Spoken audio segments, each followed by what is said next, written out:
السلام عليكم ورحمة الله وبركاته. النهارده هنتكلم عن ماتش تشيلسي برشلونة الجولة الخامسة في دوري أبطال أوروبا، الماتش اللي انتهى بنتيجة 3-0 لتشيلسي في ستانفورد بريدج.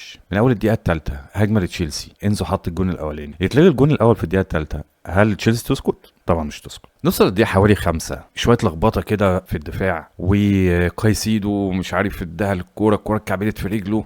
ما علينا، الكرة راحت لامين يامال، لامين يامال حطها لفران توريس، فران توريس واقف خلاص قدام الحارس اترمى شمال، للاسف هو حطها بره خالص. يعني حتى اللي هو الجون قدامك فاضي حطها، بس ما حطهاش. اظن لو الجون ده جه في الدقيقة الخامسة الماتش كان هيتغير طبعا. نوصل لدقيقة 22 تشيلسي تحط الجون كمان، بس للاسف برضه انزو فرنانديز وبرضه اوفسايد. نوصل لدقيقة 26 وفضيحة في خط دفاع برشلونة، كورنر بيتلعب من ستيفاو ولعب كرة قصيرة. مين بقى بيتحرك من ورا المدافعين؟ المعلم كوكوريا بيضرب خط دفاع برشلونة عشان الكرة تجيله، ويبتدي ان هو يعرض الكرة تتلعب لنيتو يلعبها بالكعب. الحمد لله الدفاع واقف على الخط وطلع الكرة. كوندي طبعا ما عجبوش الكلام ده، قام راح مدخلها هو عشان نوصل للدقيقة 27 وتشيلسي كسبانة 1-0.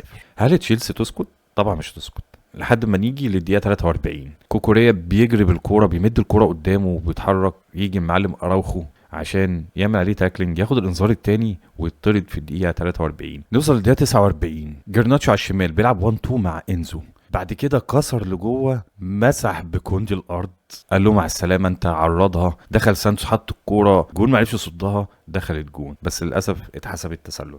احنا واصلين دلوقتي لحوالي 3 اجوان يا جماعه، 3 اجوان تسلل. دي 54 الكوره مع برشلونه، تشيلسي ما سابتش فرصه لبرشلونه حتى تطلع بالكوره من نص ملعبها، قطعوا كوره لعبوها لاستيفاو، ياخد الاول في الثاني، دخل. لو تتفرجوا على الجون استيفاو باصص تحت رجله، على فكره ما باصش للجون هو فين، لم الاول في الثاني، دخل هوب شاطها بيمينه، دخلها جون. عشان نوصل للدقيقه بقى 72 يا جماعه، في كارثه بتحصل في دفاع برشلونه. نيتو معاه الكوره، في حوالي 3 أو 4 لعيبه هم باصين لنيتو، وينزو فرنانديز يا جماعه الشمال وهو واقف لوحده، واقف لوحده حرفيا.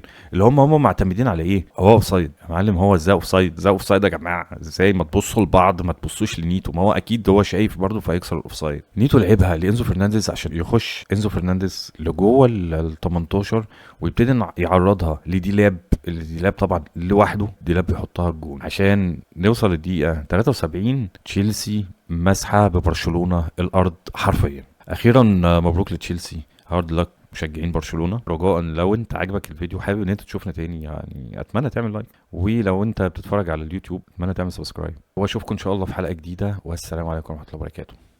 سلام.